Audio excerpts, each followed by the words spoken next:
ನಾವು 5ನೇ ಕ್ಲಾಸಲ್ಲಿ ಇರುವಾಗ ಮಹಾಬಲ ಮಾಸ್ಟ್ರು ಈ ಪದ್ಯವನ್ನು ಹೇಳಿಕೊಟ್ಟಿದ್ದಾರೆ. ಅದನ್ನು ಈಗ ನಿಮ್ಮ ಮುಂದೆ ಪ್ರಸ್ತುತಪಡಿಸ್ತಾ ಇದ್ದೀನಿ. ಗುರುವಿನ ಗುಲಾಮ ನಾಗುವ ತನಕ ದೊರೆಯ ದಣ್ಣ ಮುಕುತಿ. ಗುರುವಿನ ಗುಲಾಮ ನಾಗುವ ತನಕ ದೊರೆಯ ದಣ್ಣ ಮುಕುತಿ. ಪರಿಪರಿ ಶಾಸ್ತ್ರವ ನೋದಿದರೇನೋ ವ್ಯರ್ಥವಾಯ್ತು ಬಕುತಿ. ಕೊರಳುಳು ಮಾಲೆಯ ಧರಿಸಿದರೇನು ಬೆರಳುಳು ಮಣಿಗಳ ಎಣಿಸಿದರೇನು.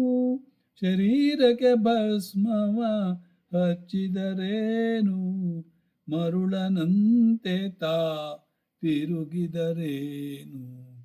ಗುರುವಿನ ಗುಲಾಮ ನಾಗುವ ತನಕ ದೊರೆಯ ದಣ್ಣ ಮುಕುತಿ. 6 ಶಾಸ್ತ್ರವನ ಓದಿದರೇನೋ 100 ಪುರಾಣವ ಮುಗಿಸಿದರೇನು. ಸಾಧು ಸಂತರ ಕಥೆಯನ್ನು ಕೇಳಿದರೇನು ಧೀರನಂತೆ ತಾ ತಿರುಗಿದರೇನು. ಗುರುವಿನ ಗುಲಾಮ ನಾಗುವ ತನಕ ದೊರೆಯ ದಣ್ಣ ಮುಕುತಿ.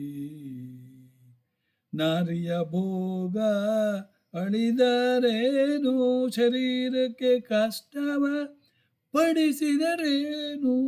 ಮುರಹರನ ಶ್ರೀ ಪುರಂದರ ವಿಠಲನ ಸೇರಿ ಮುಕ್ತಿ ಪಡಕೊಳ್ಳುವ ತನಕ ಗುರುವಿನ ಗುಲಾಮ ನಾಗುವ ತನಕ ದೊರೆಯ ದಣ್ಣ ಮುಕುತಿ.